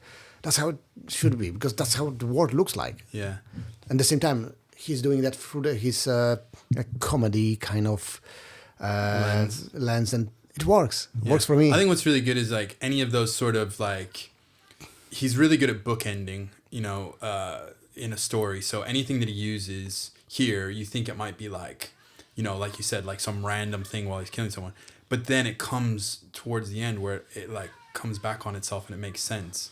And I love that in storytelling where, everything is used, it's like Robert McKee. Everything have a reason. Yeah. I don't know if you've read that book, Story. No. It's on script writing. It's this guy, Robert McKee. But he writes about it, and he's like, everything that you put in a film should be used, and have a payoff. Oh, I definitely. And the best films that I watch, I'm like, oh yeah, like I've got script tattoo. The script won 6 competitions, different script writing competitions around the world. That's which one is the cheapest of my scripts to do, and I think that would be the first one I would do. And there is a samurai sword inside the tattoo place, and this sword is the whole movie there, and it's used on the end. Right. Yeah. There's a reason for this. Being there, because this sword is like one element which one is completely out of the character of the place. But there is a reason behind it. So I don't want to say too much about that. I'll tell you when it will be off. Yeah. But that's how I felt with Inglourious Bastards, because I watched it again, like I said, the other night. And when they go down into the basement. Buongiorno. They go down into that basement, and they have the 3, they dry beer, and he's like, no, we say it like this or whatever. But what I realized is how many times down in that thing before the whole gun shoot goes on, how many times they say the word 3. They say the word 3 so many times, but they never use their hands. And then when he uses his hands and he does it wrong, that's when he gets caught out, and it gives the whole thing away. But it was really interesting just to look back on it after watching it a few times. You watch it again, you're like, man, that was really clever to use that device in the film where you kept saying that word over and over and over again, or 33. Sometimes he says 33 or whatever. Yeah. And then actually it's like used as the what gives everybody away, and the whole gunfight starts from that. I thought that was genius. Yeah. That's setup. Yeah, setup and payoff. Many bookendings. Many things in a good story is setting up. Yeah. And execution after. Yeah. And things are not accidental happened. Mm-hmm. At least in good stories. Yeah, you got to use it, definitely. I think that's what was so, like John, the director that I work with, that we did this short film with, the payoff in the story is so good in the short film that we did, that I it's like definitely like the best thing I think I've ever worked on. Besides like now the TV show, but in terms of writing and story, and just that there's a payoff in all aspects, and we used everything within the film. You said you wrote the short and you directed. Yeah, when I was younger in my career, yeah. So you found it being behind the camera is better than directing, or? Yeah, well, I just thought when I went to film school that, like I said earlier, I thought a director of photography. I thought the guy that did the camera work, I didn't know it was called director of photography or cinematographer. I thought that's who the director was. Mm-hmm. So when I went to film school, I was like, oh, I want to be a director. I didn't want to be a director. I just wanted to be a cinematographer. But then you get into film school and you're like, oh, I'll tell these stories, or you come up with ideas for film school, and some of them paid off and did well, and others didn't. But in doing that, I met a lot of really good, crew members and stuff that I'm still friends with to this day. And one guy, he was the cinematographer on our grad film. He's now, he's one of my best friends. He's a cinematographer. I'm a cinematographer. But he's just done season 4. He's done one of these Gotham shows. I forget what it's called. He's done massive the Gotham, things. The series. Yeah. Oh, I watched it. It's a good one. Yeah. Or what's it called? Pennyworth. He did Pennyworth. Yeah. Pennyworth is about Alfred. And then, you, for him, was massive. And now he's doing a Disney show and all the rest of it. I hate Disney shows. Oh, really? Well, his is, I think it's not like Disney. It's not about cinematography. It's more about the way they set up the stories at the moment. Uh-huh. I don't know because I don't watch Disney, so I don't know. My daughter, she did love Disney. Yeah. And so I bought the subscription. Yeah. And I watched a few new things, Marvel, and... Oh, yeah, I don't like all the Marvel stuff. That's bad. That's really bad. His stories. Is period. I think his is a period drama. But I was happy because my daughter watched old cartoons from Disney. She loves, like, for 40s, 50s, 60s. Mm-hmm. She loves that stuff. She doesn't like the new ones. Oh, okay. And I don't know any of the new ones. She's 11. I never told her what to watch. Yeah. She chose herself. Yeah. I'm just happy with the choice. Yeah. Yeah, but it's been good to see guys that I was in film school with and all the rest of it, and we're all kind of, not everyone, but we're all doing well, and, you kind of hope that everyone gets to do the career they want to do within film, because it's pretty brutal, Film's very brutal. Yeah, it's a brutal industry, Not everyone have a chance to do its things, and sometimes it doesn't matter how good you are. It's just, when I was in film school, the one of the directors who was teaching as well there, he said, the chance is coming only when you are prepared or where you are not prepared. Mm-hmm. Sometimes it's not coming at all, but if it comes, you have to be ready. If you don't, there's only this pass by, and there's only few people who have second one. Yeah. So that's brutal word. Yeah. But when you're going to the cinema, sit there, the lights gone, and you just see your own work on this big screen. Yeah, amazing feeling. Yeah, I just love it. Yeah, I don't care about red carpets and other things. People think that filmmakers care about it. No, most of them don't. They care about watch their movie in cinema. At least I do. Mm-hmm. Just the big screen and the feelings that they gave you, and you watch it, and all the story behind when you make this movie. Yeah. That's what make fire in my heart. Yeah. It was weird because we were in the grade the other day and they had the credits and they showed and it was the first time I'd seen the credits and I saw my name. I was like, whoa, I like it. It was crazy. It was nerve wracking because I thought, gosh, like this is big. This is a big thing that we just did, and there's pretty good budget and all the rest of it. So there's one. In Poland, the position is called second director. In UK and America, it's first AD. Mm-hmm. Same position, different name. Mm-hmm. So there's one first AD from Poland, Artur Kuratowski. I had the pleasure to work with him on my movie, and he taught me one thing: to watch all the credits in the movie. Anytime I went with him to cinema, and we've been on some film festivals together. Yeah. He watched all the credits. I start to do it the same. Always. Now when I'm staying in cinema, I watch all the credits. Till the light's gone, I have to be there and see all the single person who works there. Even I don't register all the names, of course. Yeah. But it is like, I don't know, like good manner for me to just see who was there, who put their work, especially if I like the movie. Yeah. I find it's like kind of romantic. Yeah. Don't know why, just love it. No, I get it. Yeah, definitely. It's like paying respect to those people that put the work. Put the work in there. Yeah. It's so you don't realize how much work goes into a film or you do it. A TV series until I mean, our prep time alone, we were like in prep I was in prep for 6 weeks, and the director was in prep 4 weeks before me. He started 4 or 5 weeks before me, so I think he did 11 weeks prep. I did it, and then we were in an office above the studios in North London, and you go in and it's like a 9 to 5 job, and it changes your perception of when you do something bigger, like long form. It does become a 9 to 5 job. It's not just.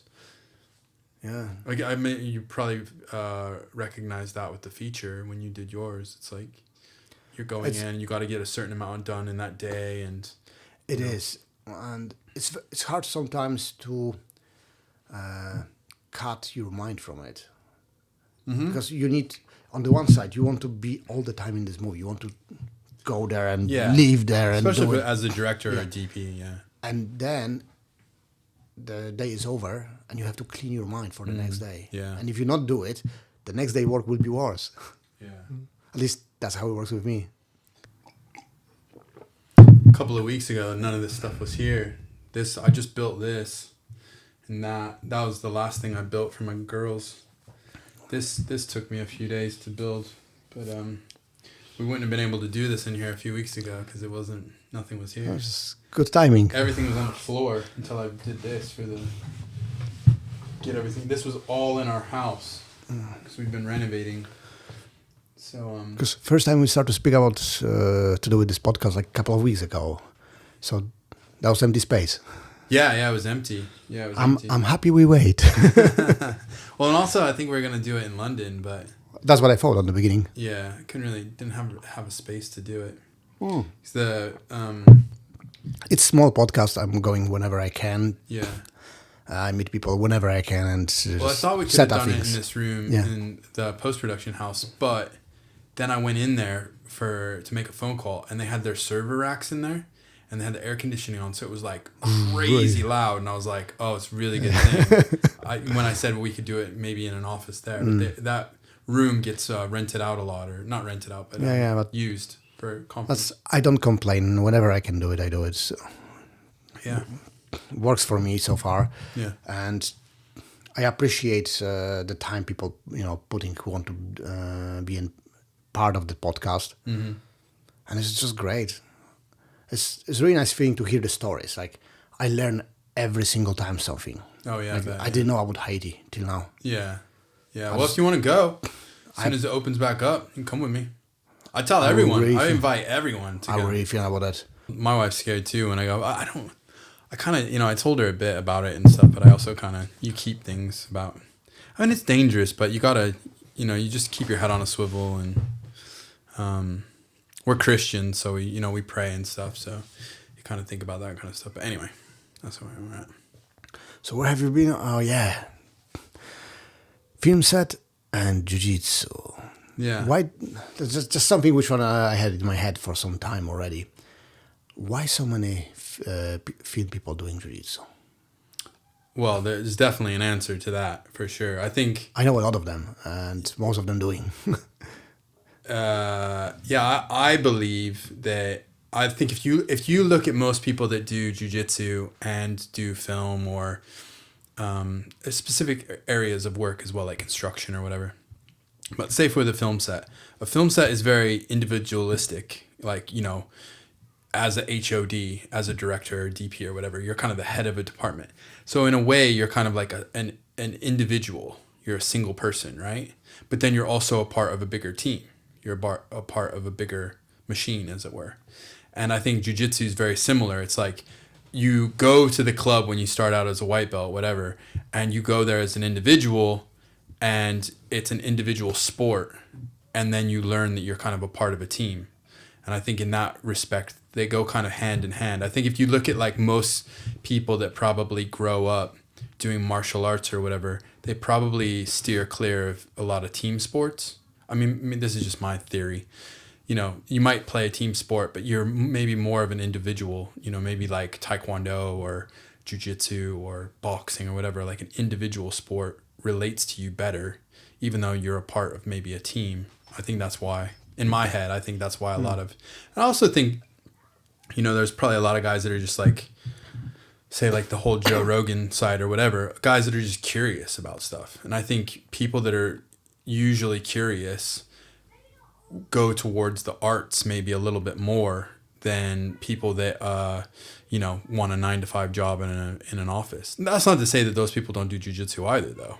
Those kinds of guys do jiu-jitsu. I know people from office who do jiu-jitsu. Yeah. We've got a counter, we have some solicitors. Yeah, exactly. And they are amazing technically. Yeah. Especially the small guys. Yeah, for sure, of course. Yeah, but I think there's something about being an individual and you wanting to be a filmmaker. Usually you start out by doing your own films or making your own stuff and then building a team around you, kind of thing, or becoming a part of a team. I think that's why a lot of the HODs I know or whatever, they're usually these kinds of people. Yeah. I found something is about problem solving. Problem solving for sure, yeah. Because whatever you do in jiu-jitsu, you're solving the problems. Like, I had a game with Jake from our gym. He's now brown belt. So he's amazing, and he's a butterfly guard. That's my weak point. Yeah. So we had a game when he's doing something and I had to stop it. Right. And I'm looking for solution for his technique. Yeah. And when I found it, when I eventually think, oh yes, I found it, it works, then he's coming with something new. To counter it, yeah. Counter it. Yeah. And then I have to, and again, process started and it's going there and back, like the ball. Yeah. So that's something I love in it. Mm-hmm. Like in the club, where I'm in the club with all the people I know what they're doing, more or less. Mm-hmm. I used to. Yeah. So after so many years. How do you stop it? So it's coming. Yeah. And if still coming and it still happened, I start to be angry on myself. Like, I know he will do it. Why I wasn't able to stop it? How to solve this problem? Yeah. It's not anger, on the bad side of the feelings. Anger positive energy. Like, I want to stop it. Yeah. I need to do it. Yeah, right. And some guys, especially smaller than me, is like Junior. I know what he's doing exactly before he's doing that. And when he's still doing that, it's like pain in my heart. Yeah. So that's what I like it in jiu-jitsu, looking for solutions for all these things. Yeah, and that's film related as well, isn't It's it? much. It's a lot. When I'm on the side and we do it movie and we have a problem, you don't blame people. You're just looking for solutions. If you want to be angry on someone, you can do it after we finish. You can have a conversation. Yeah. But during the shooting, every minute costs a lot of money. You cannot spend time for shouting and doing stupid things. You need to solve the problem and keep going. Yeah. What's really interesting about that, saying that, is like, I thought those problems would go away when the budget got bigger. Nah, they're just bigger. And they're just there still. The problems are still there. I think, a lot of it you sort out and iron out in your prep work and all the rest, which you're given way more time for prep, when you have a bigger budget, for sure.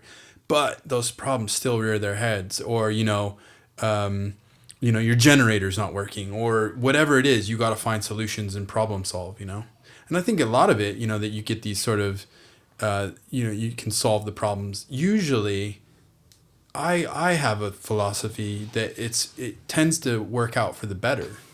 It's like, oh man, like, that light switched off. But now that it's off, like, actually, this looks way better. Like, we should shoot it like this, Why we didn't do that on the beginning that way? Yeah, I know. Yeah. But it's like happy accidents, Problem and solve. The best part of it on my movie Fighter, the last shot we've got, it's like very long shot with camera is going through the hands of three different people. Start on the crane and going to the boxing ring. The people take there. Going with the boxers out of the ring and go with the main character, like whole his journey with all the boxing ring he left behind him and everything there. So that's the shot, which one we did because we was running out of the time. Yeah. And we had, like I said before, we had 2 days, it was 2 days short to do it the way we wanted, all the scene. And first AD and cinematographer KMP Konrad, we have this shot, but we'll have to try it a couple of times before it will work. And we think it will solve all our problems on the end. So you guys, I trust you. Show me what we've got. They set it up, we shoot it, and then I did some changes to the actors, to everything, to to work with the possibility we had with the shot, and we did only 4 times. 4 times in the movie. Mm-hmm. And when I see how much work we put there, like it's like day of preparation we did in 3 hours. Yeah.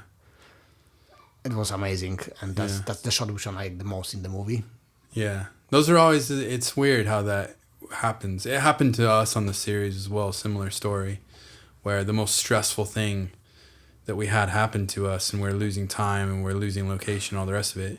And now I watch that in the episode and I'm like, man, that's one of my favorite bits, you know? So it's funny how it all works out like that. I think it is a lot of the time with film, it's like happy accidents and things happy accidents exist. Yeah, for sure. Really exist, and I'm happy when they happened. Yeah, definitely.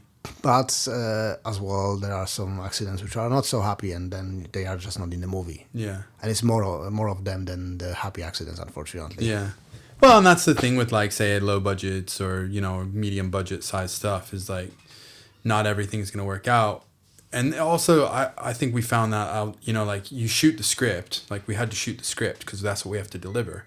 But then it's okay to like chop some of that stuff out because you're like, actually, if we take that out, it quickens the pace, or that's just not needed, or it doesn't tell the story correctly, or whatever. I think that's what the director was really good at with this show. When you've got budget and production company behind you, any changes to the script, like when you do it short and you think on fly that will work better. Yeah, you just do it. Yeah. Most of the time you're right. Yeah. Sometimes you don't, but who cares? It's just short. When you have a budget and there are people responsibility for the money, and you as director take responsibility for all the project, and on the end they will come to producers and to you asking why it didn't happen that way. Yeah. So changes to the script become a big thing. Mm-hmm. And when I wanted to change something in my script during the shooting, first AD came to me and Konrad, remember, you promised deliver this script. Yeah, yeah. These people put money on this script. You need to have their permission to do it. Yeah. And to catch these people is hard. Yeah. Because you don't catching every single investor. You're going to the producers. You speak with producers. Yeah. You tell them, I think that's the better idea. And all the heavy weight is on them. Mm-hmm. They can say, okay, do it your way or not. Mm-hmm. Well, we did it where we would just do alts. So we would have alternate takes. So we would do the script, like, happens exactly like this, word for word, actor does this, but whatever. And then we would do an alternate version. John would do an alternate where he would say, okay, now try it this way. But like, maybe we change the script a little bit here and there, whatever he would. And he'd have all these alt versions. And some of them got through in the edit, and some of them didn't. But at least he delivered exactly what he said on page. Yeah. That was quite a good learning experience for me to be like, oh, okay, it's really good to like do these alts. I'm a big fan of alts. On my situation, we didn't have a time to. Yeah. Because it was we had to set up all the scene for that. Yeah. Make change for all the scene. Sure. And set up the light and everything. You know how long it takes. So yeah. We can shoot one or another. Yeah. So we went with the alternative, and I'm happy with that. Yeah, this is in the movie, but it was like hard decision for everyone. Yeah, if you have time and you can do like change the camera angle and change a little bit dialogue or change something in the scene. Yeah, that's not big thing because like another another take. Yeah, but when you change whole the scene. Yeah, we never did that. We just, again, we didn't have the time either. But we did have the time to like have alts on dialogue, and that was big because it would kind of like punch up the joke sometimes, or maybe the joke wasn't as funny, so we'd be like, all right, try it this way, or the actors would go, what if I said this? And you're like, all right, that's great. That's go for it. Go for it. We'd shoot the same angle. Things like that you can do it on fly. Yeah, and that was way easier. As long as we got main dialogue and delivered the main script, that was all that they asked for. They were awesome though, like, our execs and Apple and everybody, they were like unbelievable, like really amazing, really good people. They really want to make movies. Yeah, and they were like, here, we can see that you're delivering what we've asked you to deliver. This was after like day 3 or 4 or something like that of shooting. And they were like, all right, we trust you, kind of carry on, you know, and they would look at the dailies. They had dailies coming in every single night. So they would see what we had shot, and we never got a note about, well, maybe once or twice, like, hey, did you cover it like this or whatever. They seemed really happy with it. So it was tough. It was really sometimes, you know, like, it was just scary. You'd be like, oh man, like, are we going to make the day? You know, Yeah.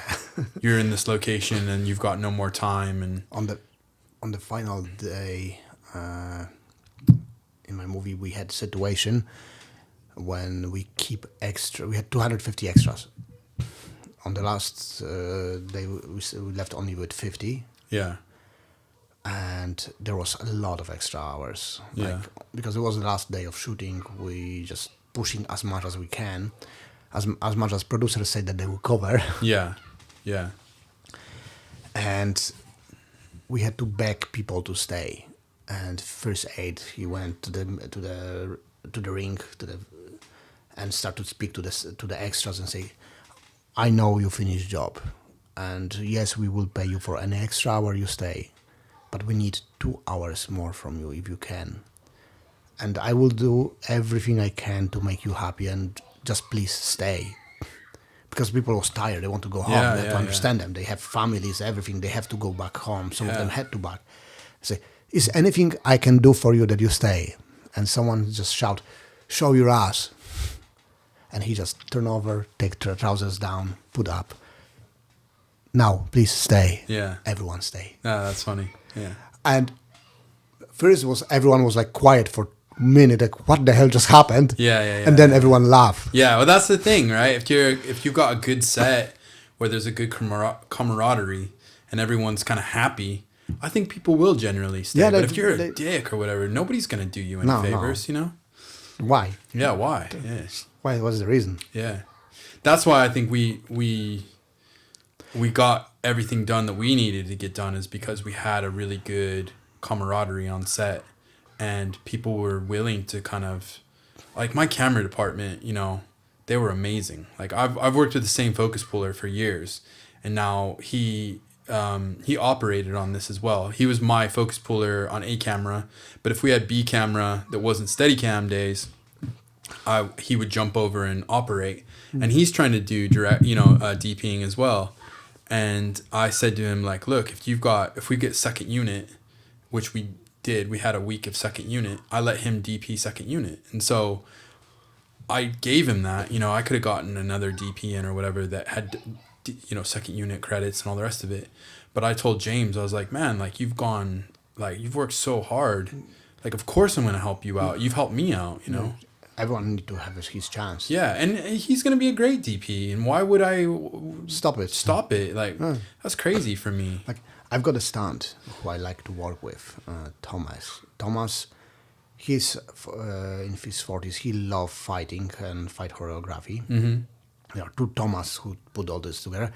But Tomek as well, he loves cameras.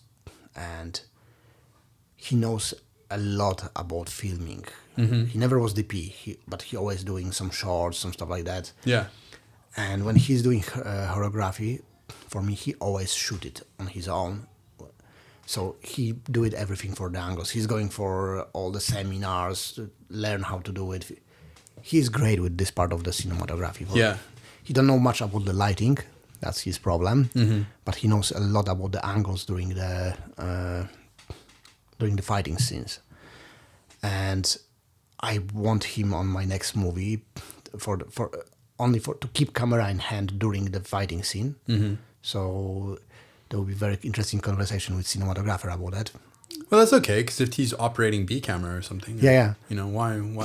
It depends on the cinematographer, Yeah. But if you get two cameras on it, we had a huge problem in Poland to explain to the cinematographer that if he gave him one camera, he would put it exactly to the angle to this choreography, and it looks amazing. Mm-hmm. No, he's not cinematographer. No, it's just like, well, that's just an operator then. You just get an operator in. You know? Say he's the operator. He's not cinematographer. He want to operate camera during this part of work he knows. Yeah. So, yeah. It's a long story behind it. Yeah. Some of the stories, unfortunately, I cannot say online. Yeah, of course. Yeah, we all got those. We all got the stories. Yeah. No, we didn't really have anything bad happen on our set though. Like, we had a first AD who was awesome. He's like a friend now. You know, we got dinner and stuff. And he's doing massive features and stuff. The director and I are really good buddies. You know, we had 2 tiny little arguments, nothing crazy, you know, but I think Arguments are normal. Yeah, but when you're under that much stress and you're tired and you're like, you know, and it wasn't even a big thing. It was like, I think we should do it this way. No, we should do it that way. Okay, whatever. And then you kind of have this thing and then you're like, well, you know, that's fine. Like, it's all going to be okay in the end of the day. And we talk about it afterwards. Because we both stayed in London Monday to Friday in the same hotel. So we ate dinner together every night. We talk about the next day together.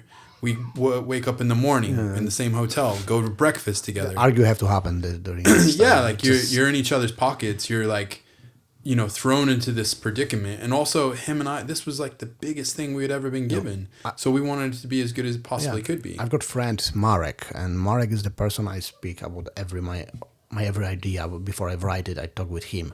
Yeah. And he have completely different points of seeing this thing than me.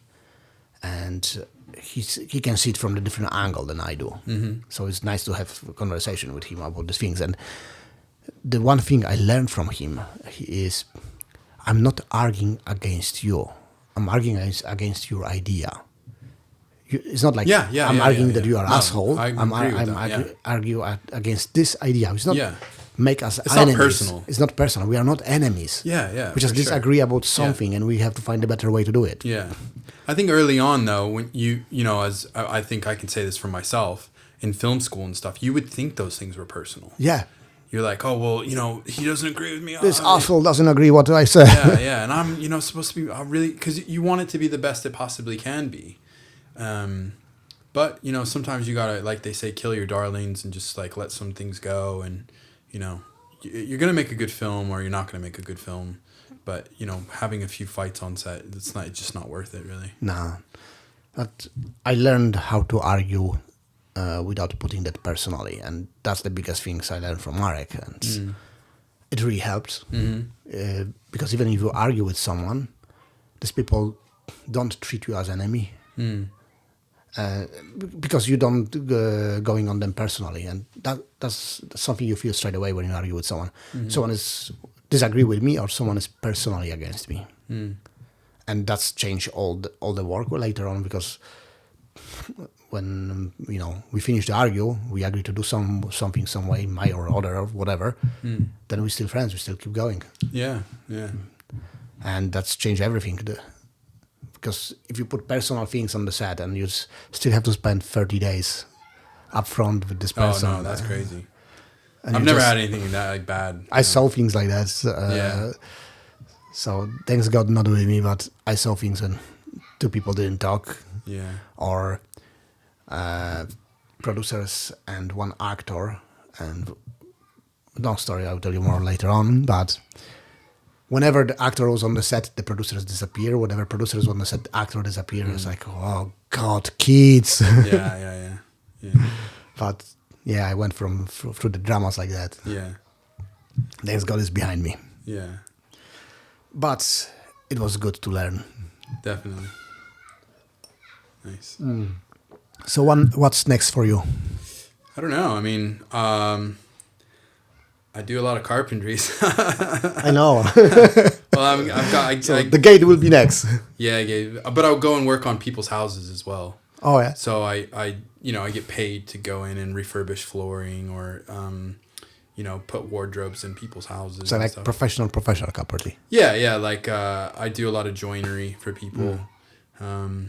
So yeah, if I'm not doing a film, but I think I've been asked to potentially do a pilot for another show.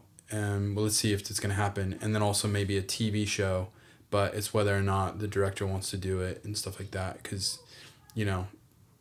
if he doesn't do it, then I'm pretty sure I wouldn't do it. But if he does it, I'm pretty sure I would do it. Because, the director kind of can bring who he wants onto it. Oh, that's good. Good to be in this position. Yeah, for sure. Yeah, amazing. But we'll see what happens. But I'm just really enjoyed the process of doing this and working on this show and being given a chance. You kind of talk about your big break, and then it finally happens, and you're like, oh, thank goodness. I thought I had my big break when I did my first movie.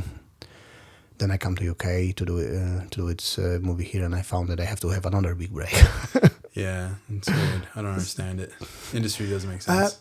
I do understand, because everyone who knows me was in Poland. I don't have much contact in UK. I'm working on it. So the people watch me like, he's from outside, kind of. I don't know him. It's a big thing. I know someone else, so I probably give him the chance, that not the guy from the outside. Yeah. So I'm not angry or anything like that. I fully understand it. Yeah. I'm just keep going. It will not happen if I will stop. Simple like that. So I have to keep going till this happen again. Yeah. So that's my way. Yeah, for sure. So any feature up front of you? Yes. Features? I don't know. I mean, I hope. I think it would be awesome to get a feature, but I'm not like gunning for it or anything. It's really weird. Before COVID, I really put my identity, I would say, in as a cinematographer, and like that's all I would do. And I was getting like really bummed out because no one was calling, or it was really hard to find work, or this or that. And then COVID hit. I was in America shooting a TV show, a docudrama show, and it was myself, would go out, a director, and a producer. And the three of us would go from sort of state to state and put these things together for these true crime shows on Netflix and stuff like that. And I got pulled out of America, came back here, and then, our industry was dead, like dead. It still is slowly staying down. Yeah, I mean, I think it's recovered now. It's pretty good.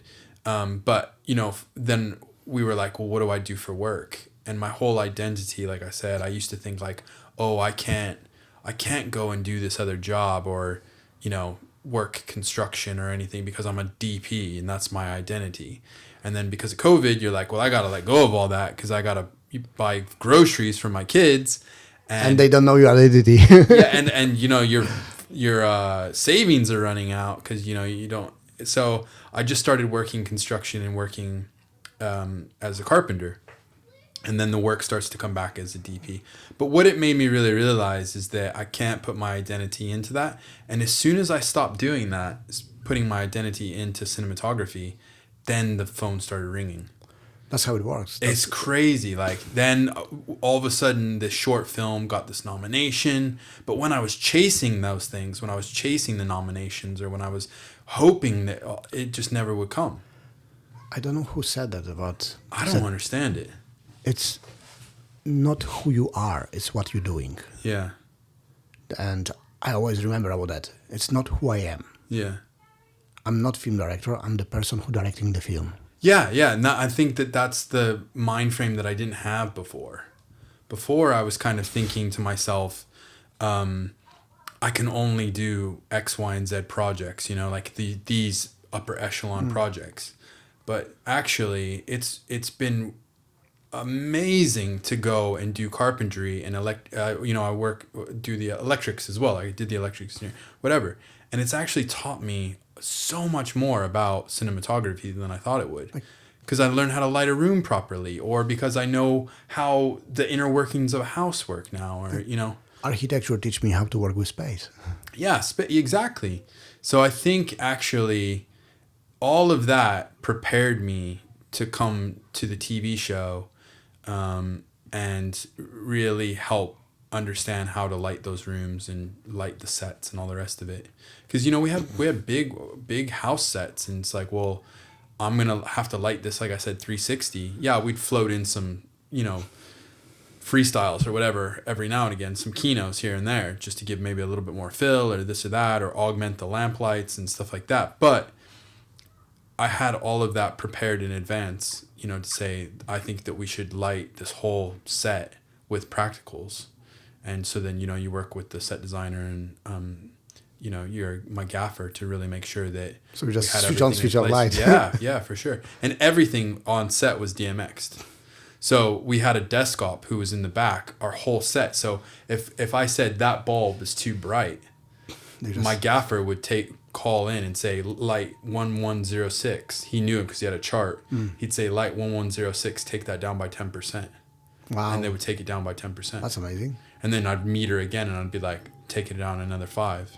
He'd take it down another 5. And it was like, all right, there we are. We're Let's lit. speed up the job. Man, crazily. But I think it's, like I said, because I had that experience of going, look, this is how you should light a room. Because I've been working on these construction sites, and when you're putting all the lighting into a house, you have to think about all those things. Yeah. You know? Like when you do it architecture drawings, you do it the lighting drawings, you need to think, these people need light for that. They need socket here because of that. Yeah. It have reasons why it's there. Yeah. It's nothing without a reason there. Yeah. And then when you go into the set and you start to do a movie, and you see they prepare room for shooting. Yeah. You just go in there and you see things are missing here. Yeah. They are not natural. Mm-hmm. So the feeling on during the scene will not be natural, because you already feel it when you're in the room, because you works with this kind of things. You have the feeling. Yeah.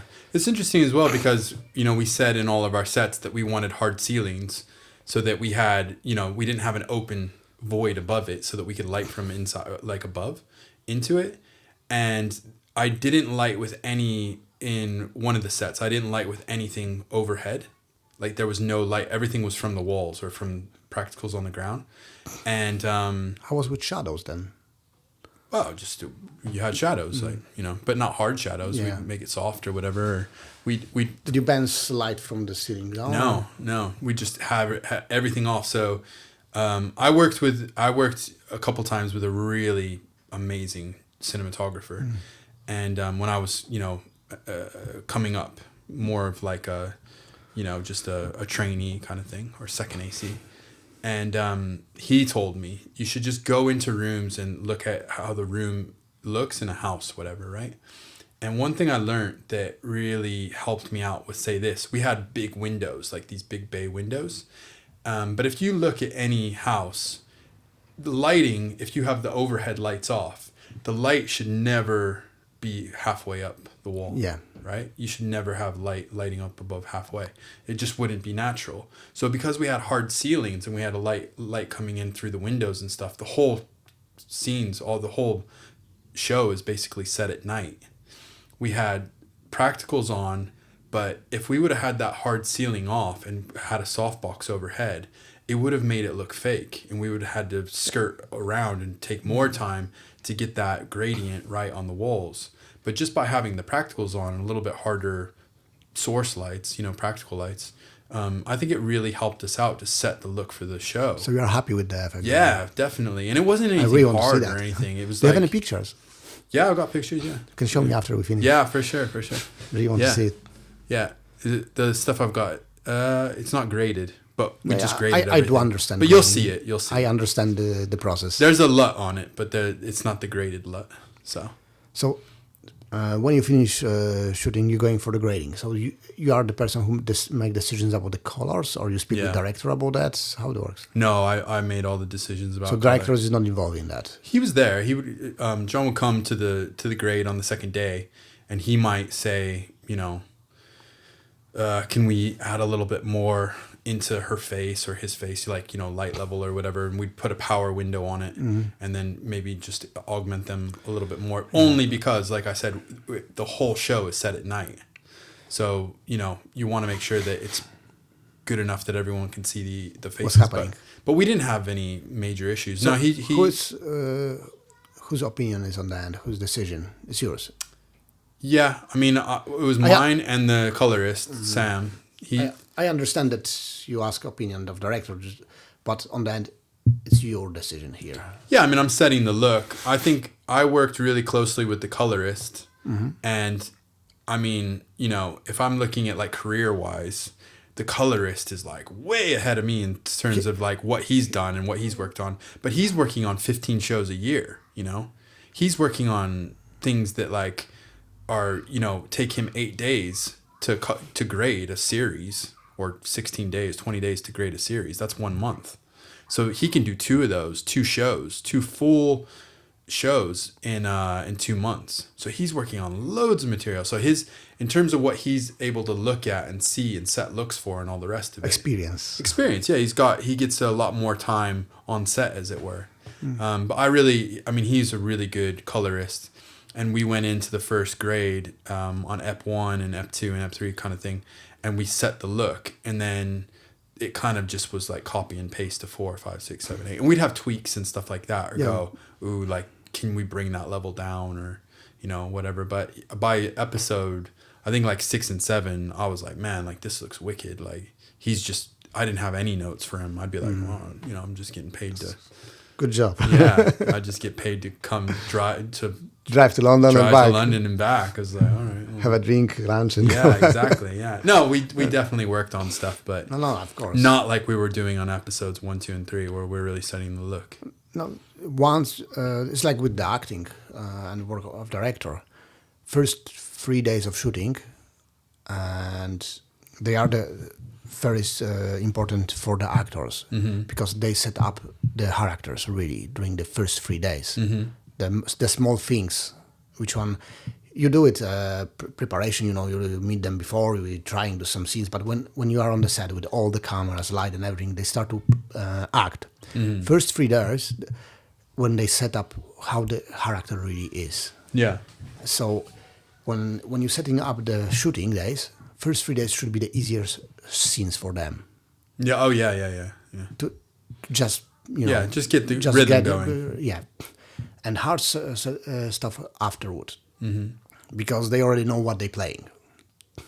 And of course, director can easier correct during these 3 days than later on, because changes later on can be harder to You don't want to do it changes to the acting during the middle of the movie. You want to set up things and.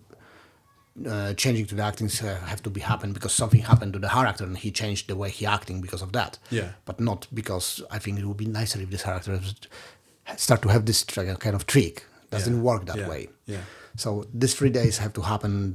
They have to be easy way. Unfortunately, on my movie, one actress, she come to this. She was like supporting character, the girlfriend of the main character. She come to the set first time, and first. Day she was there, it was night shooting, and it was the romantic shooting. Right. You don't imagine how horrible it was, how hard it was to do it and everything with that. Yeah. Especially there's a couple of things happen which I'll tell later. Yeah. But it was so hard for her to set up the character because of that. Because she coming to the set, she met actor second because we found her like last day. It was different actress. Something happened. We didn't have her. She replaced it. She was amazing. And she had to be in a romantic situation with the actor who she met second time in her life. Yeah. And she didn't have any, we didn't try the scenes before with her because she wasn't there. Yeah. It was different actress. Yeah. So that was something. And on that we had to put all the people, camera equipment, everything, and shoot this kissing and all this stuff, and it have to look believable. That was challenge. Yeah, of course. Yeah. But once it's done, they just going with it, and it's the same with your colors. Once it's done, you just know what you're going with. Yeah. And it's easy to copy paste. Change it a little bit to make it the right atmosphere for the scene. Yeah. But to go to this, you have to go for the hard work on the beginning. Yeah. Man, this industry is hard and I love it at the same time. Yeah, for sure. It's like jiu-jitsu. It's hard, but I love it. Yeah, definitely. So should we wrap up for today? Yeah, man. Thanks. Thank you very much for being here. It was really pleasure. We did almost 2 hours. Oh, wow. A good timing. It's fast. Yeah, it's like that. Yeah, I'm going to go for a swim now, I think. Feel quite good choice. Good choice. Okay, thank you very much. Guys, see you next time. Thanks. Thanks. Cheers. Thanks, man. And we done.